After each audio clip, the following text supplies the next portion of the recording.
It's another Wednesday evening. News Extra beckons, and I am Fatima Abbas Hassan, bringing you details of trending reports. Top among them is that luxury goods that may attract a higher tax if a revised national tax policy scales through the National Assembly. Also tonight, the National Population Commission gets 5 new commissioners. And talking about the Population Commission, one area which has suffered a displacement of population is the Northeast, owing to insurgency.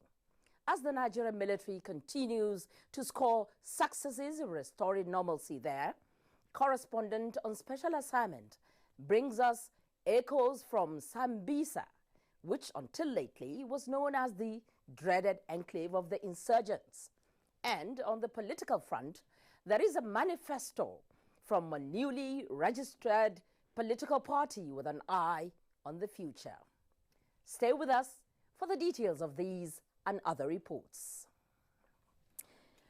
We begin with the Federal Executive Council meeting, which has approved the setting up of a task force on food security.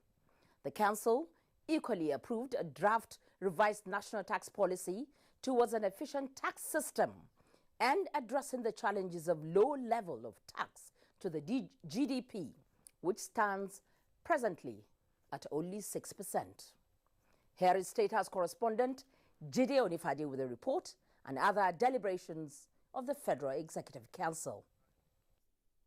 Minister of Information and Culture Lai Mohammed says government is concerned about the high cost of food items in the market, hence the need for the committee to look into reasons for this and how government can intervene. That intervention might be in the area of,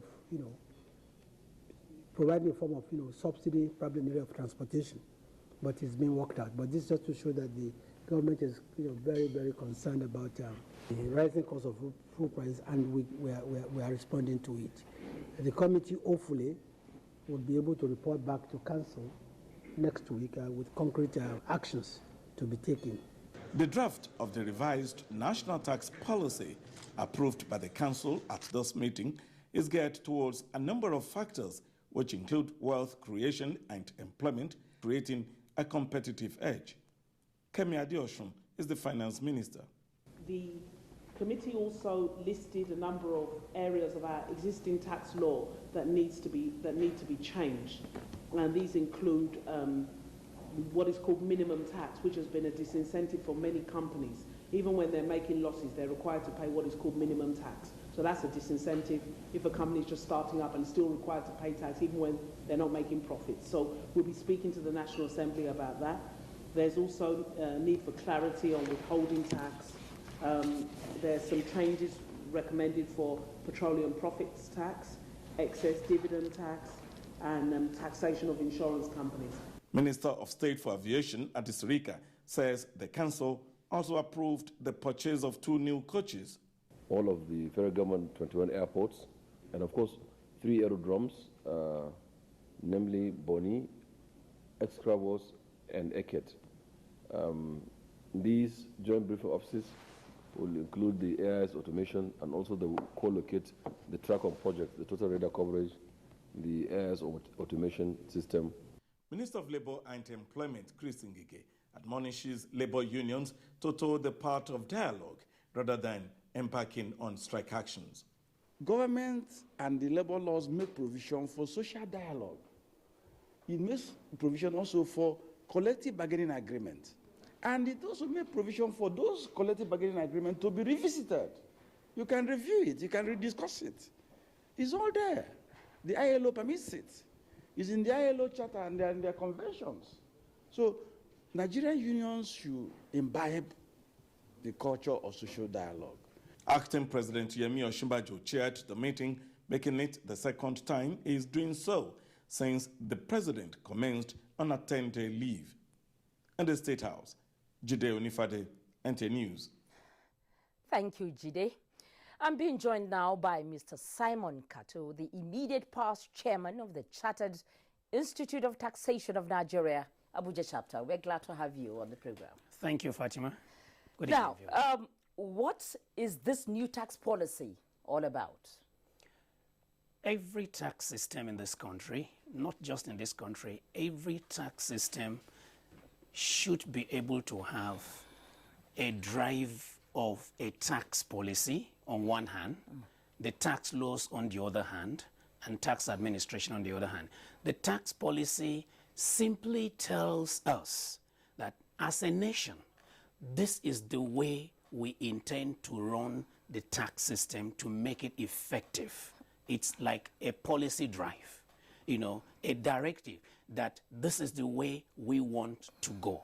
And it is expected that every country does that. It guides the implementation, it guides the stakeholders in taxes on how they should behave and how they should administer taxes in the country. Okay, so what then will be the implication of higher tax on luxury products? The whole thing has to do with a general review of what has been on ground. There has been challenges. We've always had a tax policy before now, but it's not been able to drive home. Some challenges we've had have to do with the complaints we've always had of having several organizations or agencies administering taxes, and then you have so much different kind of taxes coming up.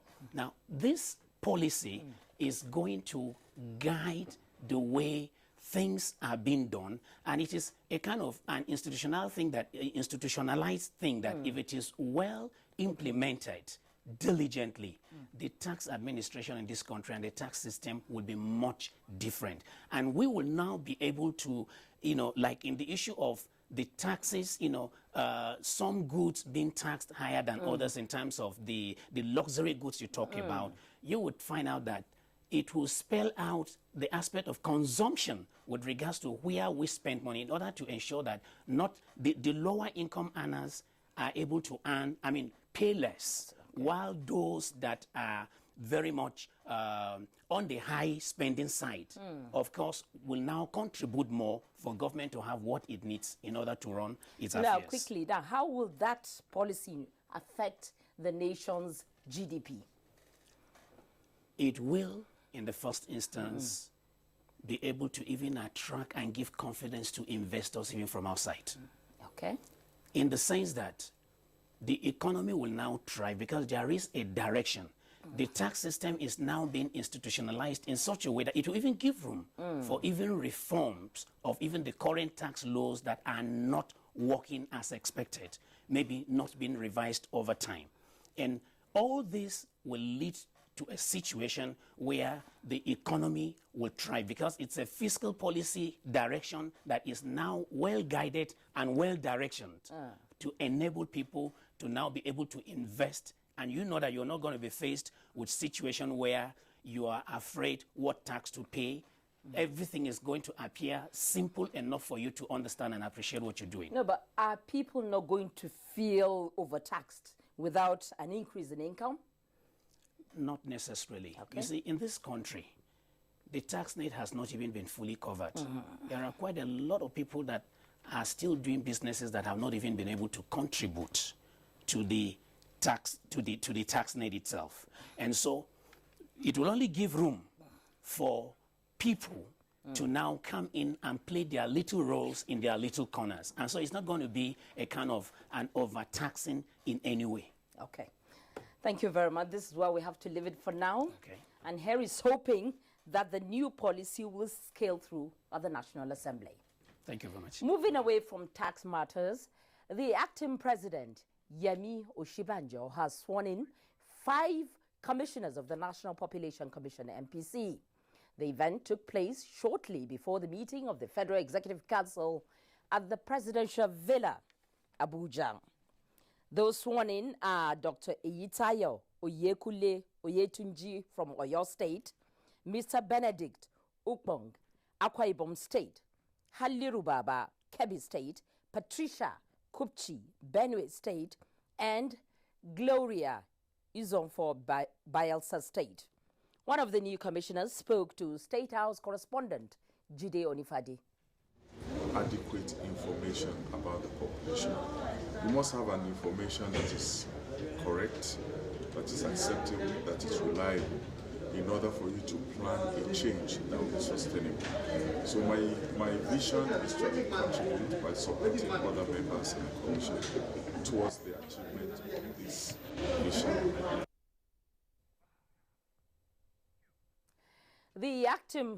The viability of the current administration's drive to revitalize the railway transportation in the country has again been re-emphasized with the dogged commitment of the Buhari administration to rehabilitate the system as a major drive in the country's economy. This came up during the 2017 budget defense organized by the Senate Committee on Land Transportation. National Assembly correspondent Waziri Zayanu has the details. The veritable strategic plan of government to bring back railway system to its past glory presupposes the need for the $30 billion as stipulated by the minister during the committee sitting. Chief Rotimi Amechi appealed to the lawmakers for approval of the borrowing plan, without which he said the final signing by the Chinese government could not be concluded. Under the agreement, federal government will take $25.8 billion, while strategic states with planned intercity railway infrastructure will share $4.1 billion of the $30 billion loan. The budget performance has included the completion of the main line and ancillary facilities with the electric power supply, freight yards in the Du and the Gasa, locomotive workshop, rolling stock depot, and provision of operation facilities for the Abuja, the Du, Kaduna, and the Gasa rail line. Chairman Senate Committee on Land Transport Benga Ashafa said the committee was curious on why the Calabar to Lagos and Lagos to Kano railway modernization project were still pending. The thrust of the 2016 budget is recovery and growth. Therefore, we must work together to ensure that we consolidate on the achievements and the performances already recorded in the past year. In a related development, Chairman Senate Committee on Basic and Secondary Education, Senator Aliu Magataka Dawamako, has called for greater cooperation between and among educational institutions in Nigeria. Senator Wamako emphasized this at the 2017 budget defense for agencies under the purview of his committee. We are here to work with you to see how best you can address the challenges you met last year or the previous years, so that together we can make a difference. In the meantime, budget defense by MDAs continues. From the National Assembly, Waziri Zayanu, NTA News. The federal government has reiterated its commitment to revamping the Ajaokuta Steel Company and other alien industries across the country to generate more job opportunities and revenue that will enhance economic growth. This came to the fore when the Minister of State for Mines and Steel Development, Abubakar Buhari, appeared before the House Committee on Steel to defend the 2016 budget performance of the ministry. National Assembly correspondent Kenneth Nanim has that report. Nigeria's steel industry has since its inception decades ago been one viable project the country has high hopes on as a sure way for functional development. Minister Abubakar Buhari said the recently launched comprehensive policy document for sustainable development has been a veritable launching pad not only for resuscitating the country's ailing steel industry, but on the provision of a comprehensive master plan in the development of the solid mineral and metal sector. One of the teething problems that has stalled the operations of the Nigerian steel industry over the years, Ajaokuta in particular, has been the insistent litigations against the government by development partners, which today, in the success story of the current effort, such encumbrances have been taken care of. The management of Ajaokuta, with the 46% of the capital allocation released so far, has undertaken the procurement of utility tools and lighting materials for utility services. Management of NIAMCO was able to accomplish within the financial year 2016 the restoration of power to the company after 21 months of power outage and facilitated the ongoing modified concession agreement, among other ancillary duties as detailed in their submission. Appreciative of the submission by the Ministry of Mines and Steel Development, The House Committee on Steel ensures that appropriate funding will be adequately effected in the management and operations of Nigeria's steel industry and solid mineral sector generally in its oversight.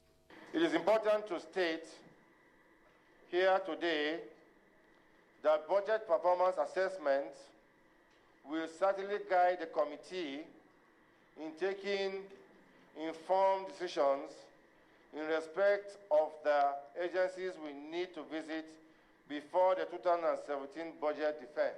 Further hearing continues with the ministry, during which the minister will come forward with relevant documents for study and ultimate streamlining of the operations of the solid mineral sector of the economy for optimal results.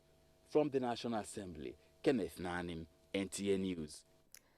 The Public Account Committees of both the Senate and House of Representatives have frowned at the failure of more than 300 federal government parastatals to submit their audited accounts to the Auditor General of the Federation. To this end, the committees have recommended to both chambers the withholding of their 2017 budgetary allocation. However, the Nigerian Television Authority, NTA, along other 20 parastatals, have been commended for being up to date with their audited accounts. National Assembly correspondent Ignatius Onkwo now reports. Audit is a very crucial stage in budgeting. The importance of this process towards ensuring transparency and accountability in the implementation of annual budget is aptly captured in the provision of Section 85, subsection 3 of the 1999 Constitution of the Federal Republic of Nigeria as amended, which provides that the Office of the Auditor General of the Federation shall audit accounts of all federal government agencies annually.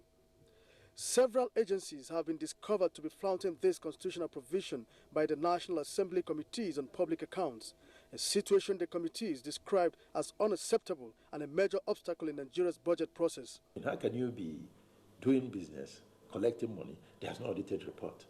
From inception, that's the worst. From the time some of the agencies were established, they have not brought the audited report. Like the Chairman Senate rightly said, we have a lot of agencies, over 300, that are yet to submit their reactions to Auditor General's queries for the years ending between 2010 to 2014. But for those parastatals that are up to date, which are 21 in number, like the Central Bank of Nigeria, the Federal Medical Center Birnin Kebbi, and the Nigerian Television Authority, the NTA, the committees commended them. To those who have submitted, yes, I will commend them for submitting. Those who have also appeared to defend their submissions, I will commend them, because we're talking about transparency. We're also talking about judicious use of public fund. A public finance analyst and lecturer with the National Institute for Legislative Studies postgraduate program, Dr. Asimiu Abiola, profiles some solution to this teething problem. The Auditor General in other democracies like in the US, UK, and some other places is an officer of the legislature. He works for the legislature. But in Nigeria, the Auditor General works with the legislature. In the 1979 Constitution, there was a provision there that says the Auditor General of the Federation should appoint the external auditors for these parastatals. Because the parastatals appoint their own auditors, in this case, there's compromise. As the National Assembly commences the scrutiny and defense of the 2017 appropriation bill, accountability and transparency is key to both budget implementation and performance. From the National Assembly, Ignatius Onkwo, NTA News. The recapture of Sambisa forest by the troops means different things to different people. To some people, the feat signifies the end of Boko Haram. To many others, it is the final frontier by which all the secrets of Boko Haram will be opened. Hami Sorogo, who linked up with the fighting men in Borno, has a situation report on what the degrading of the insurgency and reclaiming of Sambisa stands for.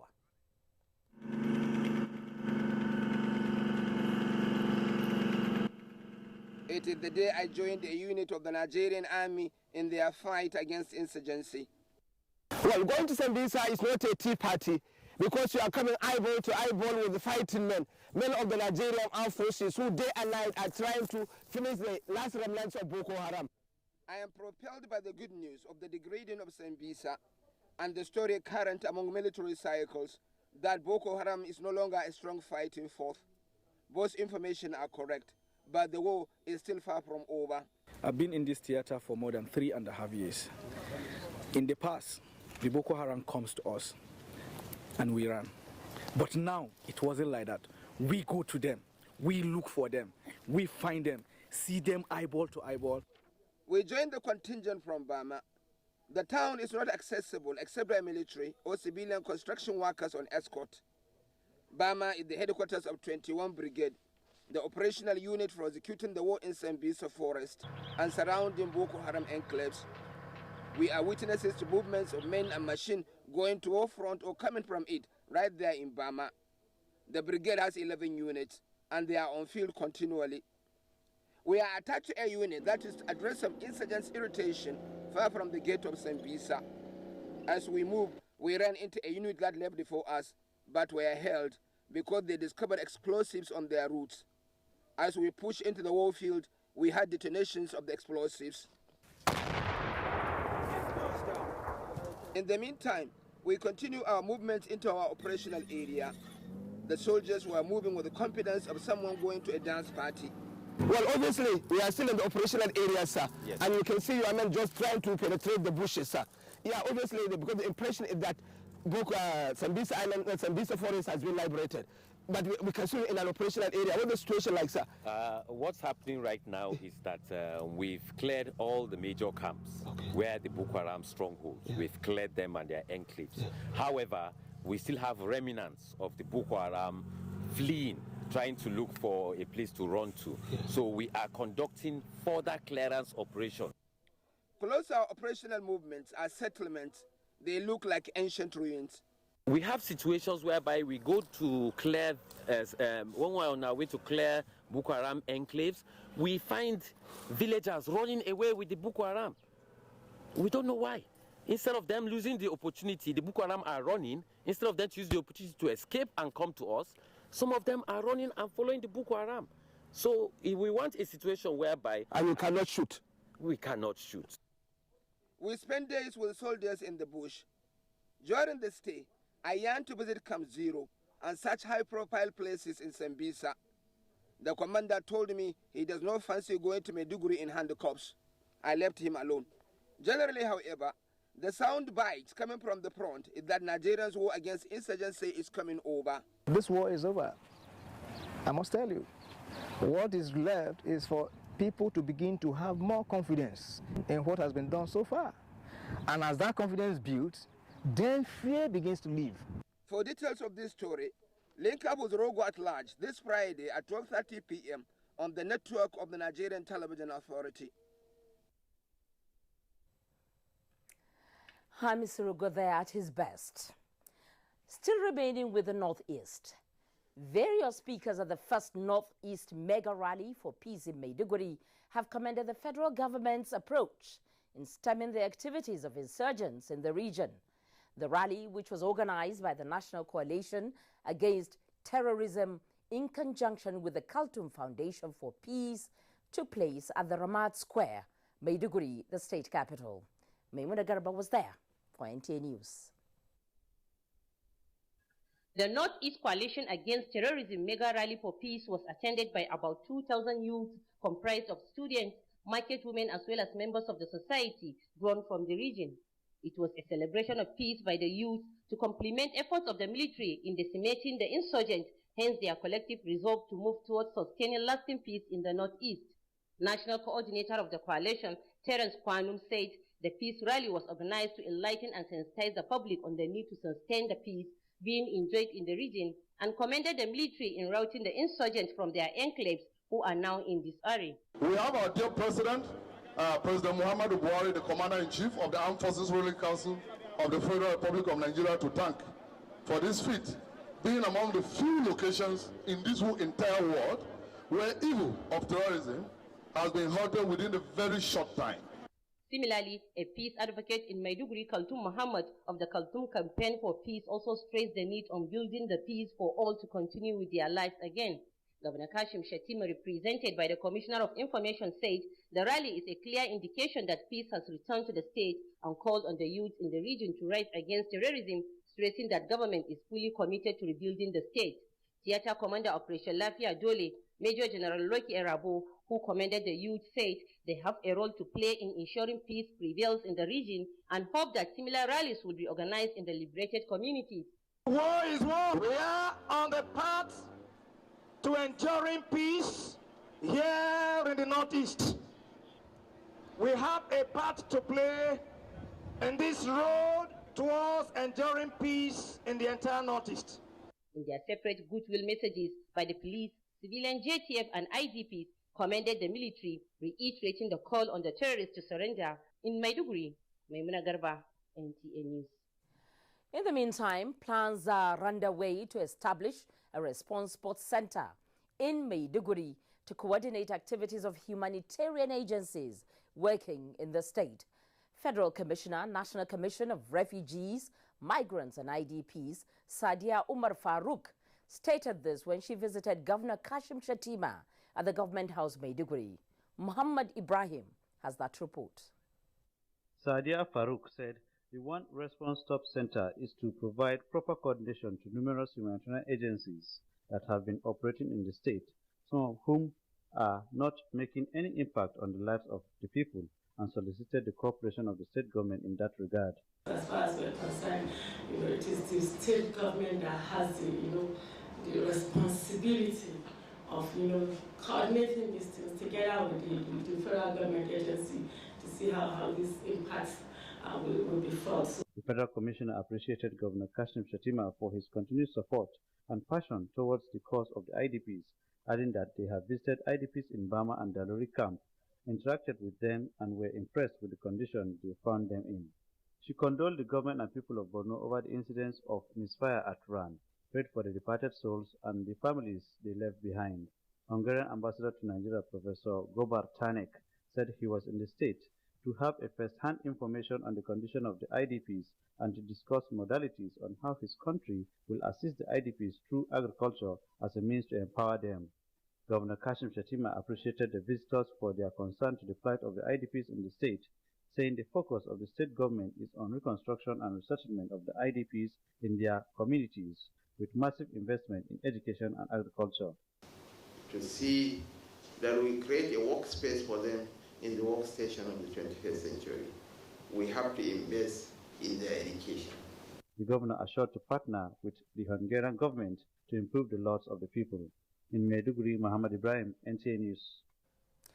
You can watch this news live online via the NTA mobile app, which you can download on your Android device at the Google Play Store or at the Apple Store if you use devices with iOS. Still to come on News Extra tonight, African First Ladies meet in Addis Ababa, Ethiopia. We'll be right back with the details. Don't go away. From what we have seen, we have the capacity which we can rapidly develop or feed in ourselves. If we don't import rice, we stop importing corn and other grains, Nigeria will have plenty of money to invest into developing industries, especially manufacturing, textiles and so on, and develop iron and steel, and complement the infrastructure development. So really, the opportunities are virtually limitless, and we are very, very aware of this, and we are prepared to exploit it to the fullest.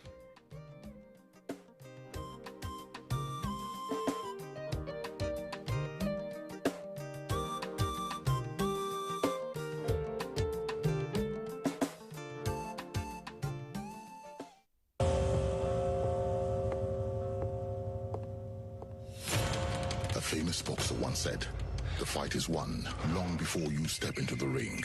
It takes massive investment, dedication, planning, and during fierce competition, never backing down. In 2005, Glo invested in the world's only privately owned undersea data cable, then connected this to its extensive fiber optic network throughout Nigeria, which seamlessly delivers flexible and affordable data plans for everyone, making Glo Nigeria's largest data network in new subscriptions. You see, it's not what you step into the ring with that makes you the master. It's everything you did to get you there. Now enjoy 3G and 4G data plans at the same price. Dial *777#. The largest data network, Glo, grandmasters of data. Abroad we come, oh, abroad we come. Abroad we come, oh, abroad we come. Founded by a fan, Babalola, a believer in industry and determination. A unique environment with aesthetic structures, a beckoning university, delivery unequal. If there's any university that can be called federal, ours is the federal university. Afe Babalola University, the fastest growing educational institution in Africa.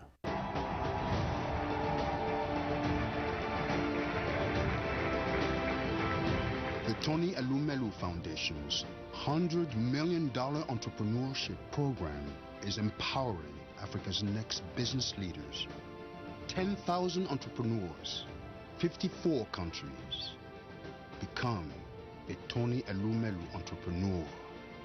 Apply now.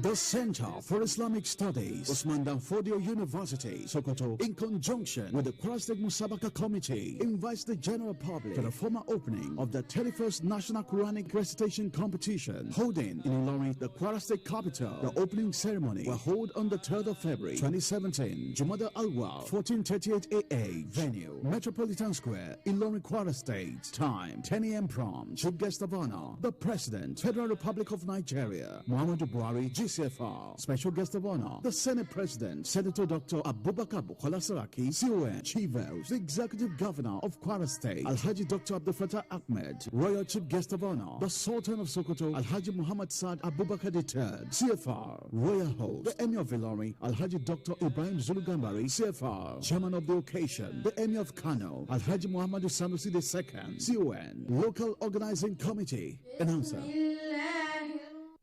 Edo University Yamo, a world-class university with state-of-the-art facilities, invites qualified candidates for 2016-2017 supplementary admissions into 100-level UTME and 200-level direct entry into these faculties: Science, Social and Management Sciences, Law, School of Medicine, Engineering, Arts, and School of Basic Medical Sciences. Apply online at www.edouniversity.edu.ng. Signed, Dr. Mrs. Isoken Ogboro, Register. The Future Assured project and its components, Get Involved, initiated by the wife of the President, Her Excellency Aisha Muhammadu Buhari, is not relenting in championing the cause of Nigerian women and children. Its provision of free medical screening, educational support, and the fight against malnutrition, especially in the Northeast, has indeed informed international recognition, partnerships, and awards. We are very grateful and appreciative for your wonderful gesture you have accorded to us. With Future Assured, Nigerian women and children are assured of a bright future. Future is assured when we join hands to promote the health of our women and children. Get involved. Get involved and support the Future Assured initiative. Future Assured, promoting and protecting the lives of Nigerian women and children.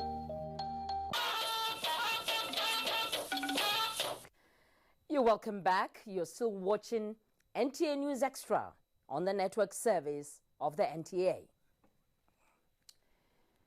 The newly registered political party, the the National Unity Party, NUP, has formally presented its constitution and manifesto as part of its resolve to contest future elections. Political correspondent Abdullahi Garba Birnin-Kudu was at the event and now reports. This party, the basic National Unity Party, NUP, was registered in August 2016 and participated in the Ondo governorship election. It was formerly People's Mega Party deregistered by INEC. With a new slogan, Forward Nigeria, the Mega Party, the party's executive committee presents its manifesto to kickstart registration of new members nationwide. The national chairman, Chief Ferry Opara, says NUP will field candidates in all future elections, while its doors remain open for alliance with the like-minded political parties or associations. We want to fight corruption and reduce it. We want to bring peace in Nigeria. We want to bring prosperity. If our expectations are granted, we are going to have a merger with the National Unity Party, otherwise called the Mega Party. As at now, there are 40 registered political parties in Nigeria and still counting because more are to be registered by INEC. In Abuja, Abdullahi Garba Birnin-Kudu, NTA News. State houses of assembly have been urged to review outrageous pensions for former governors in the light of the current economic recession and overall development of the nation. This was the standpoint of discussants on NTA's Current Affairs program Tuesday Live. Talatu Ezirike has the details. The Nigerian Constitution recognizes pension for public servants, including governors, but the worry is the introduction of outrageous packages into the scheme by various state assemblies beyond the stipulated approval. Currently, 21 former governors and deputy governors are drawing salaries from the public purse as either serving senators or ministers. These analysts say goes beyond legality. They consider the current harsh economy and dropped in the value of the naira with the take-home pension of retired civil servants after 35 years of service. Many of us have never collected their gratuity. They are not paying them. Many have died. Even their next of kin cannot collect their money. We see people being awarded this, awarded that, awarded this. We have been ignored because we didn't jump into politics. Trend many agree should be reviewed as the law is dynamic. You make available what you can pay depending on what you earn. You cannot keep paying what you do not have. The states and the houses of assembly and the governors should consider what was the oil price at the time that these emoluments were fixed. We must also focus on coming out with a legislation that will consolidate funds. You were a general in the army and you are now a minister, became a governor, you are now a minister. Then the pension law must state that these funds must be consolidated in such a way that the person who is to earn it must choose one out of the three. For others, the issues should be addressed holistically with more political will. In absence of independence of the state houses of assembly need to be addressed immediately by the ongoing constitutional review in the National Assembly. Important in the war against corruption that the present administration is pursuing. People are still making laws that guarantee you houses in Abuja. If you govern your state well, why do you want to live in Abuja? Equity and selfless service many strongly believe should be the watchwords. After all, the nation's forebears gave their all in building a united and peaceful nation. Talatu Ezirike, NTA News. Many thanks, Talatu. The House Committee on Police Affairs says it will continue to monitor activities of the Nigeria Police Force and also offer support for optimal performance to overcome the internal security challenges in the country. This was during an oversight visit to the headquarters of the Nigeria Police Force in Abuja. Timothy Yusuf has that report. The visit by the House Committee on Police Affairs, though routine, has far-reaching impact on police as it serves both as an audit as well as an opportunity for the force to present challenges that legislators can facilitate solutions to. The Inspector General of Police, Ibrahim Idris, who briefed the members on the 2016 budget performance of the force, highlighted both successes and challenges. Allocations to the force is grossly inadequate, despite the increasing security challenges it has to contend with. This exercise, I believe, is in furtherance of your commitment at ensuring that the Nigerian police force is given the enabling tools to deliver its statutory responsibilities. Members of the House Committee on Police Affairs noted the pitfalls to effective performance, which threaten internal security, and pledged to support the Nigeria police. They were, however, quick to point out that they will not hesitate to call the force to order where they notice lapses. We are here to police your activities, to make sure that square peg is placed in a square hole, and to also reassure you and reaffirm to you our commitment to support you. Meanwhile, the Inspector General of Police, Ibrahim Idris, has inaugurated a committee on the construction of 6-level General Referral Police Hospital to cater for the health needs of officers and men of the force. In Abuja, Timothy Yusuf, NTA News. And from Abuja, we take you to Lagos, where legal experts have advocated holistic justice sector reform for the modernization of administration of justice, in line with what obtains in other jurisdictions around the world. This was part of the consensus at the Stakeholder Summit on the administration of justice in Lagos. Vieira Chungwoba was there, and our reports. Of the fact that predictable, easy access to justice makes for a better society and create enabling environment for investments informed the summit, given the trajectory of Lagos State and the fact that an estimated 50% of cases filed in Nigeria originate from Lagos, require that justice sector is made more functional, accessible and efficient. Let us move towards paperless regime. Let us also now utilize this process of alternative dispute resolution. Lagos State government now should go into the archives, to go into their files and see cases that should be settled. You have a commercial dispute that will be in court for 10, 15 years. It's not done anywhere. Those who want to have any business in the country are hesitant to come to our courts, or even when they make provision for arbitration, they don't want to sit down in Lagos or Abuja. They prefer to go to London. Experts strongly suggest that while stakeholders should not be daunted by the enormity of challenges, but rather deploy technology to facilitate justice administration as done in other jurisdictions. All the ideas are going to be, first of all, distilled by an in-house committee of the Ministry of Justice. We'll look at everything. We're going to extract those ideas that need to be implemented. The developmental nature of law and indeed the legal profession are at the core of the summit. Through exchange of ideas and reviews, contemporary trends will form part of administration of justice in Lagos State. I'm Vieira Chungwoba, NTA News. The suit initiated by Nigeria's former First Lady, Dame Patience Jonathan, alongside her group, Union of Niger Delta Youth Organization for Equity, Justice and Good Governance, against a Lagos-based human rights group, Socio-Economic Rights and Accountability Project, has been struck out by the Federal High Court sitting in Lagos. Again, I hand you over to Vieira Chungwoba for the details. Justice Olateregu arrived at the decision to strike out the suit sequel to an oral application by counsel to the former First Lady that the plaintiff is no longer interested in pursuing the matter. Serap, through its lawyer, Timothy Adewale, said the case should not have been brought against Serap. While Serap did not object to the plaintiff's withdrawal of the case, it, however, asked the court to award 500,000 naira cost against Mrs. Jonathan and her group.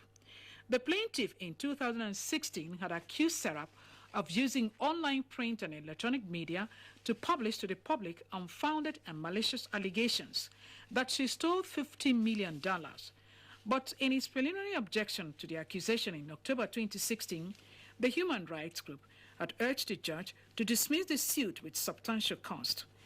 This was based on the fact that the claim cannot be substantiated because it was instituted on her behalf by a group unknown to law and therefore lacks legal capacity to file the case. Justice Olateregu did not only strike out the suit, but also awarded cost of 25,000 naira against Mrs. Jonathan. In Lagos, Viera Chumuba, NTA News. Vice-chancellors of Nigerian universities have been enjoined to take advantage of the federal government initiatives in updating their teaching, research, and community development mandates. President Muhammadu Buhari gave the advice in his message to the 34th Founders' Day celebration and the 26th convocation ceremony of the Federal University of Technology, Minna, Niger State. Dauda Muhammad reports that 3,734 students graduated with 3 prominent Nigerians, including 2 first-class emirs, bagging doctorate degrees. Published on the 1st of February 1983, Federal University of Technology, Minna, has over 30 years been producing graduates in the fields of sciences and technology, in addition to carrying out research that have impacted positively on its host community and the country. Visitor to the university, Nigerian President Muhammadu Buhari, while congratulating students and management of the university on their 26th convocation ceremony, added that the present administration recognizes the importance of science and technology education to the development of the country. Represented by the Executive Secretary, National Universities Commission, Professor Abubakar Rashid, President Muhammadu Buhari said approval has been given for the reconstitution of the governing boards of all federal universities and polytechnics, as well as agencies and parastatals under the Federal Ministry of Education. Some universities have not been able to meet the requirement for further release of funds. We have started making efforts to improve the infrastructure, to look at the curriculum very well, and to ensure that we have very good teachers that will take care of our children in various public schools. My advice for you is to represent your alma mater well, wherever you may find yourself. NUHP has been fully committed to the training of highly skilled, creative, and innovative workforce that have been serving and will continue to serve as major players in transforming the processes and techniques of industrial production to effectively harness Nigeria's human and natural resources. We have resisted the temptation of buying off our sacred parts. 3,734 students graduated this year from the 8 schools, 637 with master's degree, 35 others with PhDs, while 274 bagged postgraduate diplomas, including those from 3 affiliated institutions: Federal College of Education Technology, Potiskum, Kaduna Polytechnic, Kaduna State, and College of Basic Studies, Yauri, Kebbi State, while 34 attained first-class degrees with 3 eminent personalities: Etsunupe and Chairman, Niger State Council of Traditional Rulers, Alhaji Aya Abubakar, Emir of Gombe, and Chairman, Gombe State Council of Emirs and Chiefs, Alhaji Abubakar Shehu Abubakar III, and Chairman, Lagos Mega City Development Authority, Professor Akin Mabogunje, were conferred honorary doctorate degrees of technology by the Federal University of Technology, Minna. Dauda Mohammed, NTA News. Thank you, Dauda. And away from education, the Organization of African First Ladies has risen from a special congress in Addis Ababa, Ethiopia, with far-reaching decisions in the fight against HIV/AIDS. Correspondent Omino Oden reports that the Congress enabled stock-taking and cross-fertilization of ideas on the organization's core mandate. Discussions at the Special Congress were centered around gender-based violence, early child marriage, and on the need to end harmful traditional birth practices in the African continent. Other thematic areas are teenage pregnancy, access to sexuality education, and the plight of teenage girls' child mothers. Senior Special Assistant to the President on Women Affairs in the Office of the Wife of the President said, OFLA in Nigeria is doing a lot for vulnerable women and the girl child in Nigeria through the Future Assured program of the wife of the President, Aisha Buhari. Nigeria's presence at the Congress, she explained, has built capacity for better advocacy in Nigeria. Our participation is very active here, in the sense that all what Her Excellency is doing under her Future Assured program is also within the strategy of the OPLA in terms of sustaining the promotion of adolescent health and prevention of HIV/AIDS in Nigeria.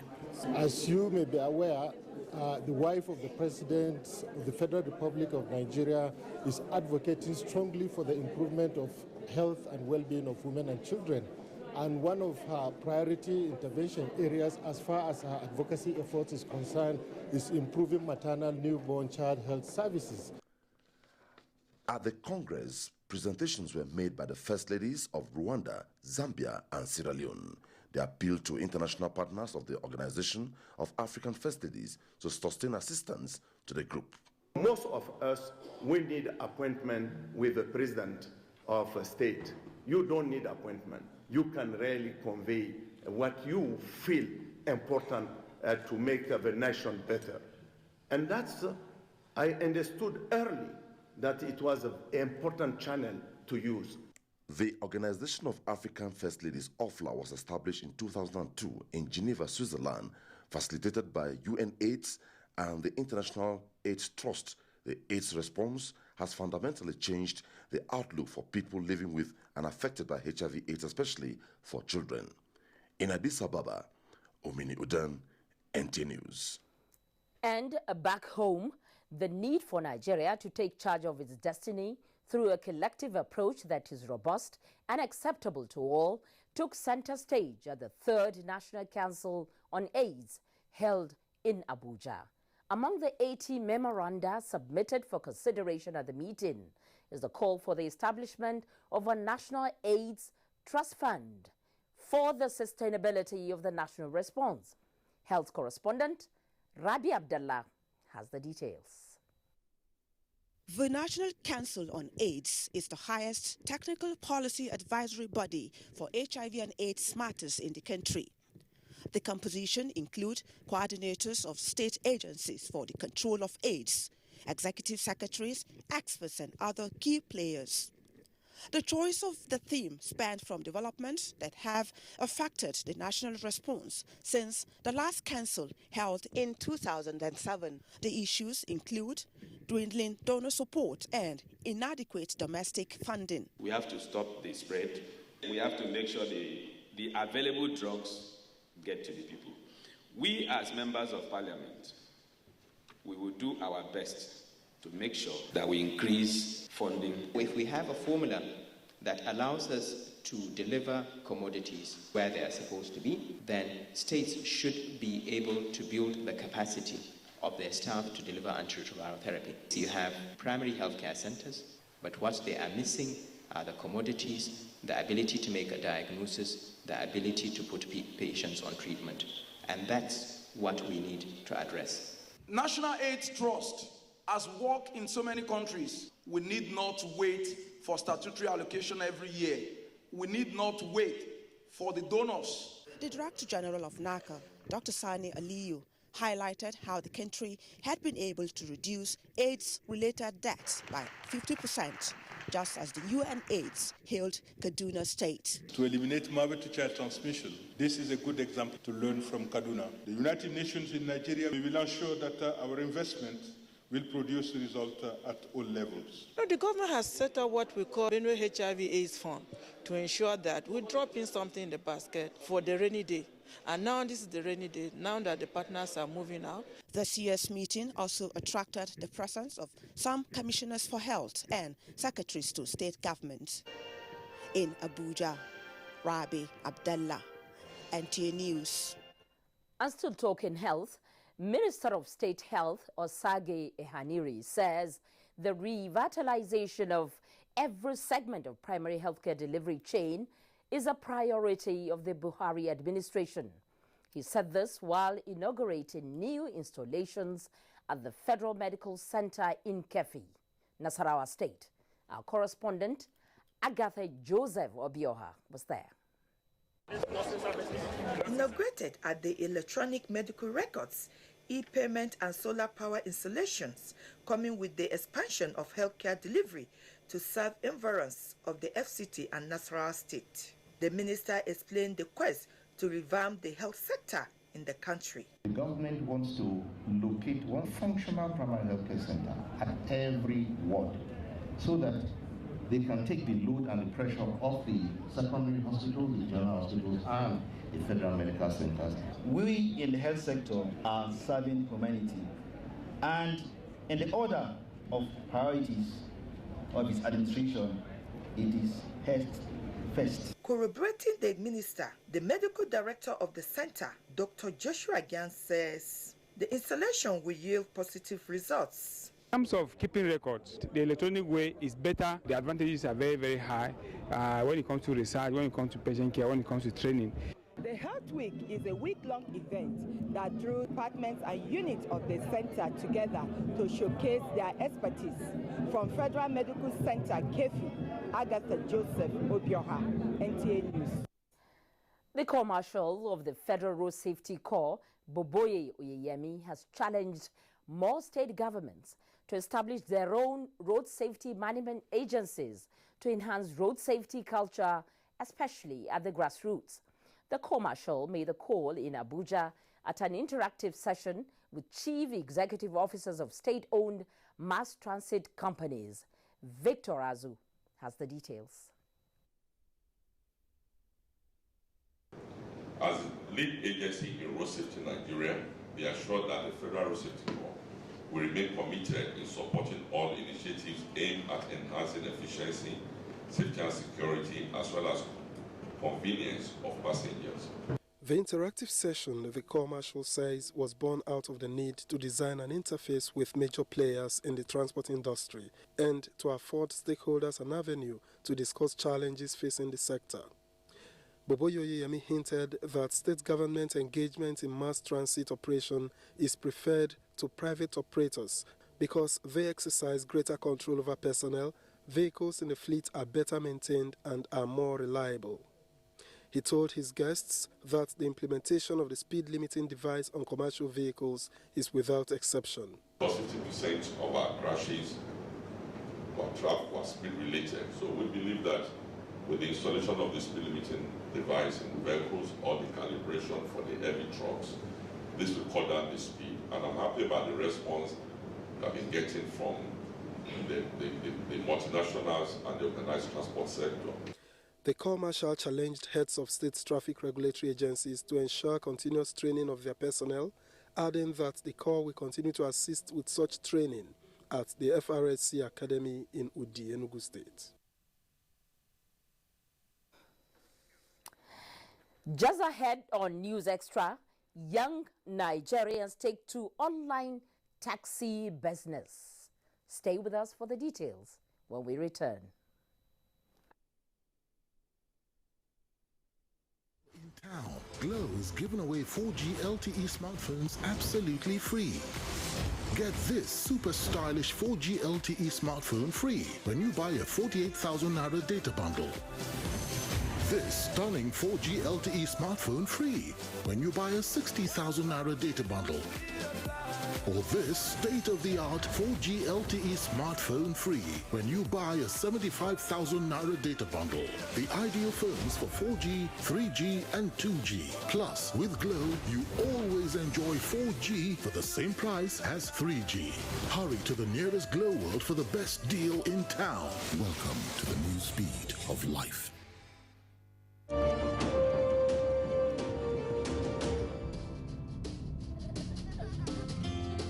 Play nicely with your brother.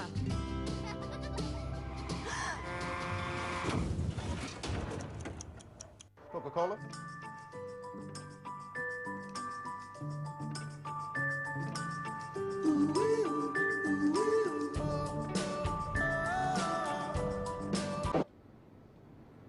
Oh, it's happy hour. So, you want a free Coca-Cola, but you have to drink it here.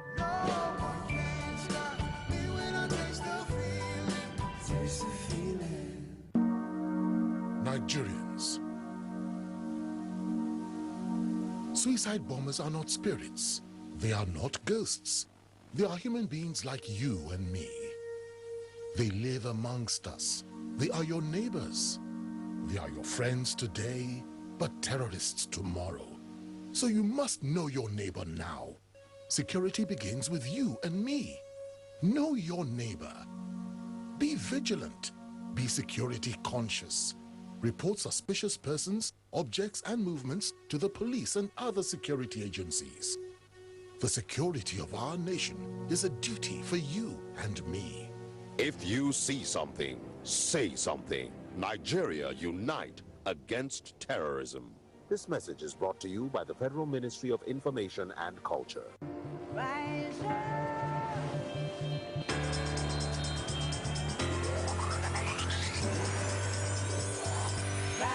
Feel the tasty, refreshing goodness of Chi Iced Tea.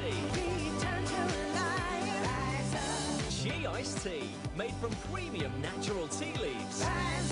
With delicious fruity flavors. Chi Iced Tea. Drink positive. Come over to the tea side of life. We're glad to have you rejoin us on NTA News Extra tonight. Now, thousands of young Nigerians take advantage of the new online taxi business as an alternative source of income to improve their well-being. Amechi Pius tells us more about this new initiative in taxi service in the country.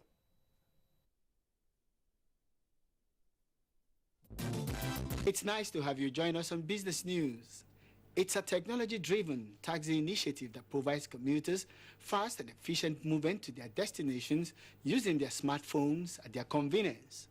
At the press of a button, a request is made and the next available car is at your service. Interestingly, so many young Nigerians in partnership with the service providers are making money through the platform by driving their cars.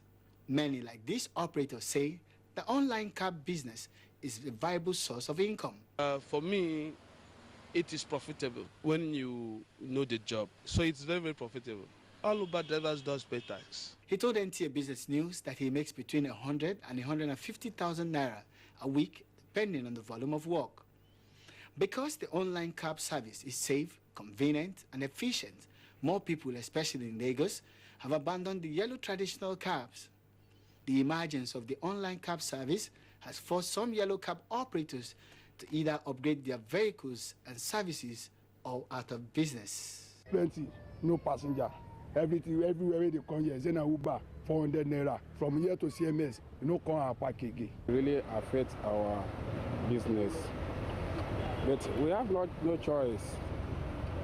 When we stand with God, God will do our own. And their price is cheaper than us. There is electric cars, but we charge. And that's Business News. Thanks for watching. The news continues shortly. Good evening. Thank you, Amechi. Now, 10 major transmission lines and substations captured in the 2016 budget of the Transmission Company of Nigeria will be completed in the first quarter of 2017. Managing Director of TCN, Abubakar Atiku, stated this while giving the scorecard of the company in 2016 and the prospects for 2017. Mie Ogidi has that report. Some transmission lines and substations in the Nigerian power sector predate its independence, hence lack the strength to carry much load from the point of generation. This has prompted this somewhat new company, TCN, to embark on massive upgrading of power lines and substations. Currently, 127 capital projects have been contracted out by the company, though some are completed. From the completed ones in 2016, the wheeling capability has improved from 5,500 megawatts to 6,500 megawatts under the leadership of the new managing director of the company, Abubakar Atiku. This improvement in transmission loss translates to more power to the discourse for the people and about 5 billion naira additional revenue to TCN. In order to realize the completion of these projects, we have got the release of first batch of stranded containers, delaying the execution of 13 among the 22 critical projects earmarked for completion this year. The second batch of 227 containers is to be cleared and delivered to their respective sites by April 2017. 2017 is also promising as 11 critical projects are almost ready for inauguration. To ensure the successful completion of these projects and others in the future, the federal government has launched a financing model that is private investors can now fund TCN projects and to be funded after completion. Although this will lead to the timely completion of the project, it is, however, premised on getting about 60% of our invoices from the market. It's, however, not a bed of roses, as payment for TCN services has gone down from 55% to 27% as of November 2016. So far, the market holds TCN close to 100 billion naira. Mie Ogide, NTA News. Nigeria's first soils atlas for general knowledge of soil types and their engineering classifications has been launched. Produced by Nigerian Building and Roads Research Institute, NBRRI, the atlas provides subgrade soils data applicable in the design of dams, bridges, roadworks, and other construction structures. Science correspondent Kirian Omayo has that report. The Subgrade Soils Atlas made general assessment of engineering properties of soils that are encountered on the fields of construction work. Minister of Science and Technology Dr. Bone Ono commended the ingenuity and excellent performance of the management of NIBRE in actualizing the Institute's mandate. The Federal Ministry of Science and Technology is showing the nation that we are determined to lay the solid foundation for the takeoff, technological takeoff of our great nation. Professor Danladi Matawal explained that the zoning of the soils in maps was done using the internationally acclaimed United Soil Classification System. The kind of experiments that were conducted and tested in the lab included particle size analysis, liquid limit, plasticity limit, and by implication plasticity index, and even compaction and CBR tests were conducted.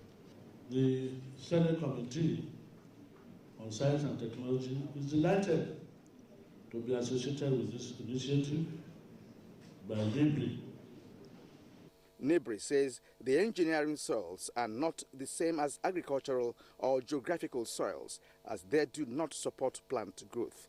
Having been identified to be of paramount importance, the Soils Atlas by NIBRE was done with unified classification system that guarantees precision test. And according to experts, with prior knowledge of the soil, designing, planning, and construction of development projects can be expedited. Kirian Umayo, NTA News. And from science, we move on to agriculture. With comparative advantage, RAND, government intervention, wheat cultivation in parts of Nigeria is recording more participation as part of efforts towards enhancing food security and reducing the importation of the crop.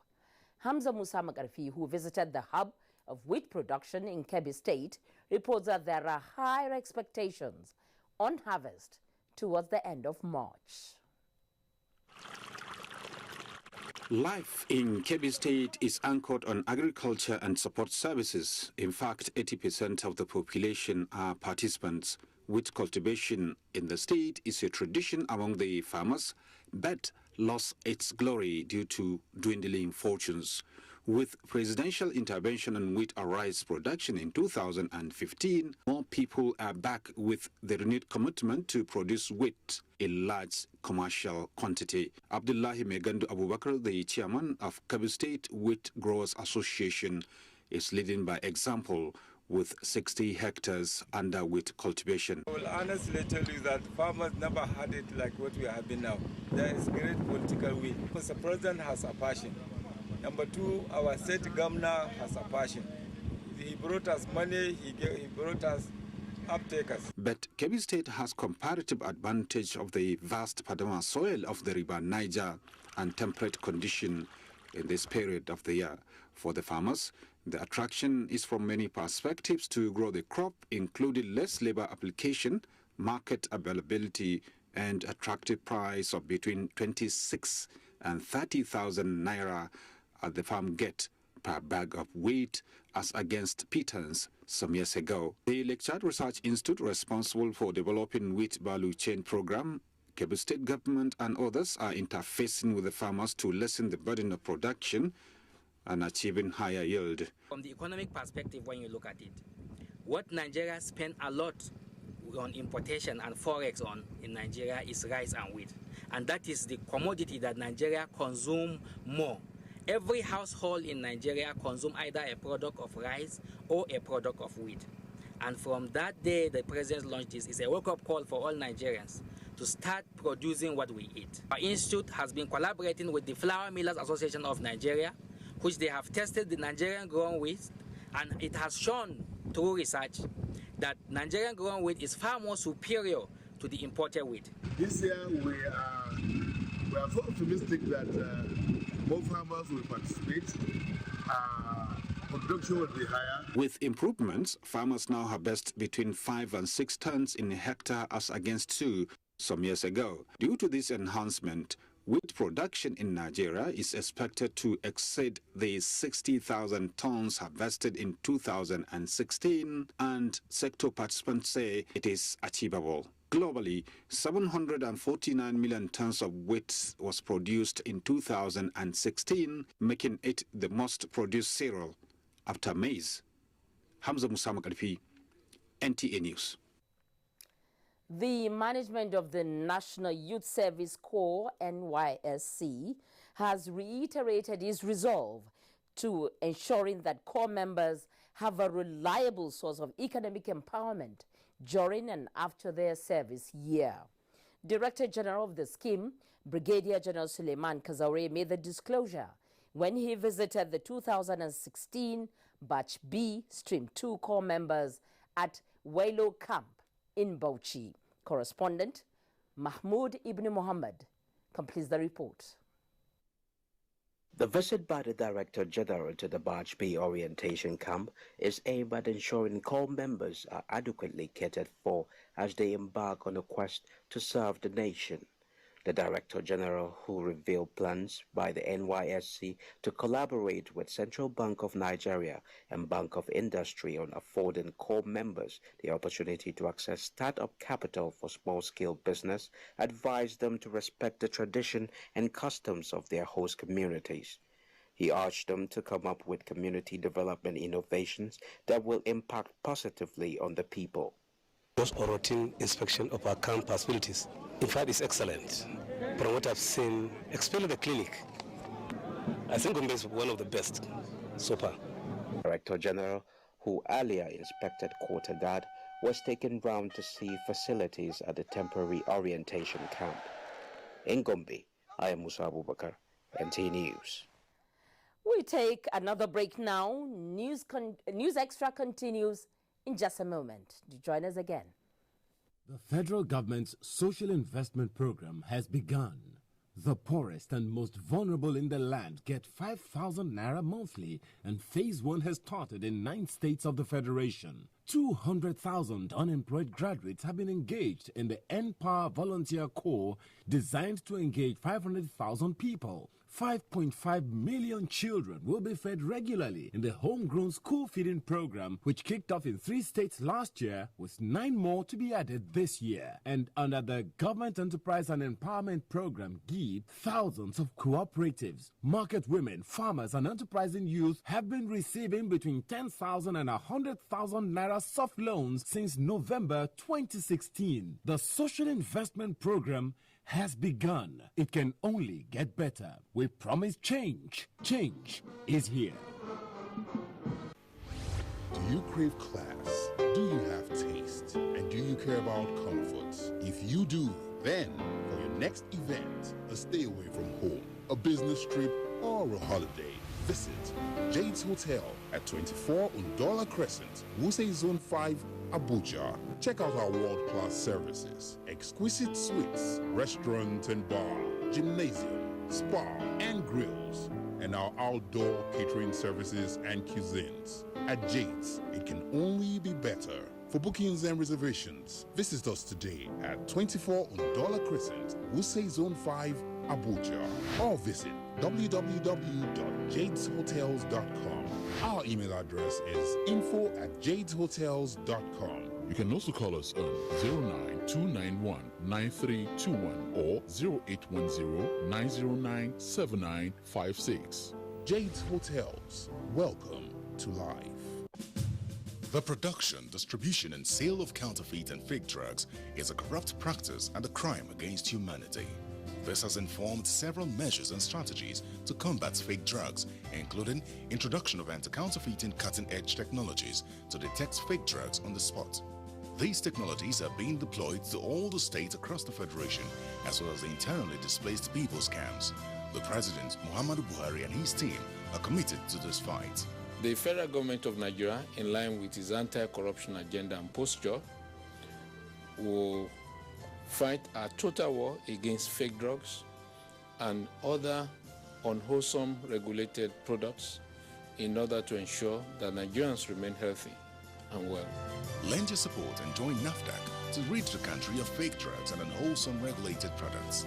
NAFDAC, safeguarding the health of the nation.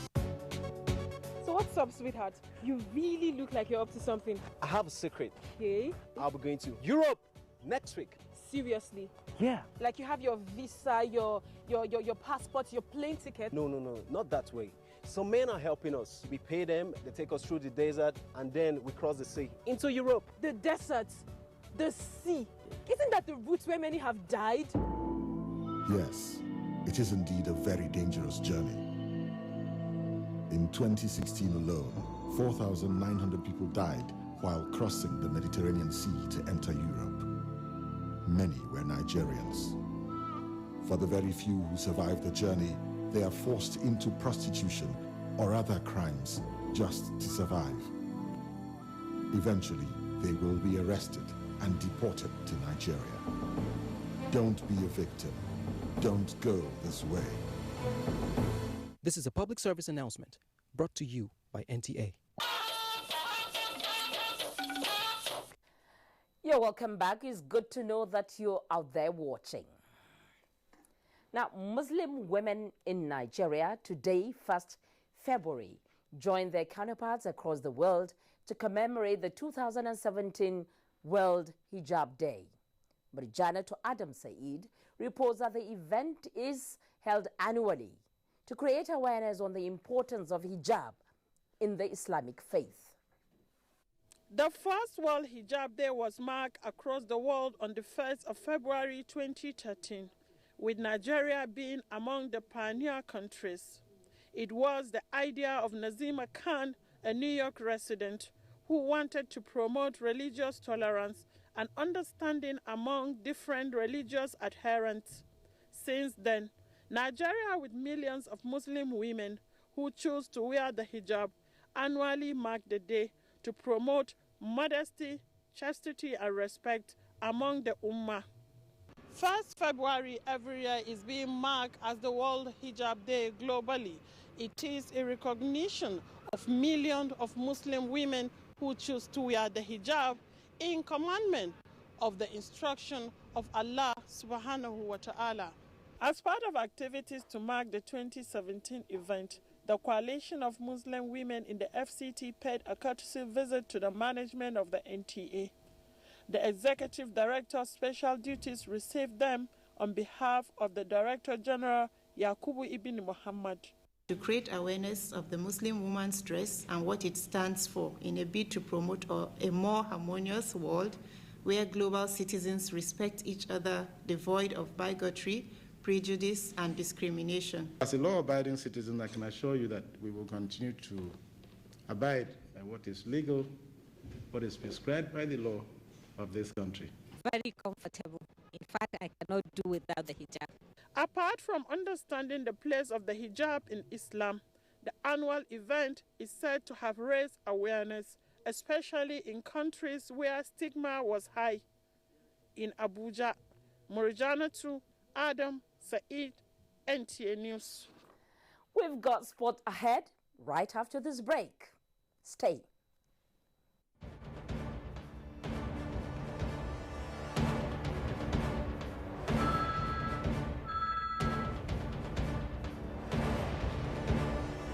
Okay, sir. You may now go in for your interview. Thank you. Ah, my shoe. And to think I just bought this very expensive foreign shoe 2 months ago. So sorry about your shoes. This is why I advise my friends to always patronize made in Nigeria products. See this shoe. It's made in Nigeria and I've had it for 2 years and it's still as good as the day I bought it. Made in Nigeria products are good quality, and stringent government regulations and certification now mean the goods made in Nigeria meet international standards. Make the patriotic choice today. Buy right. Buy Made in Nigeria. This is a public service announcement brought to you by NTA.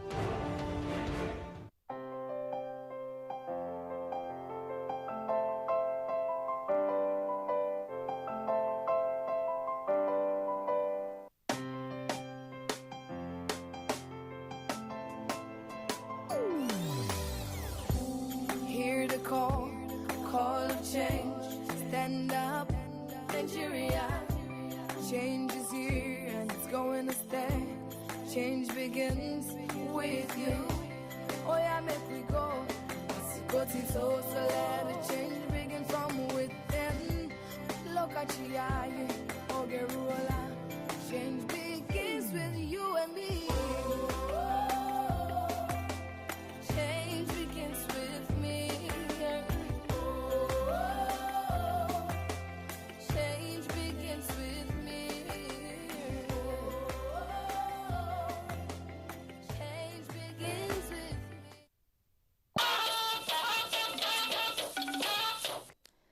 Voter registration begins in Liberia ahead of crucial elections in October, and Britain's Brexit bill clears first legislature hurdle. For more reports on global tidbits, let's join Ronke Kolawole.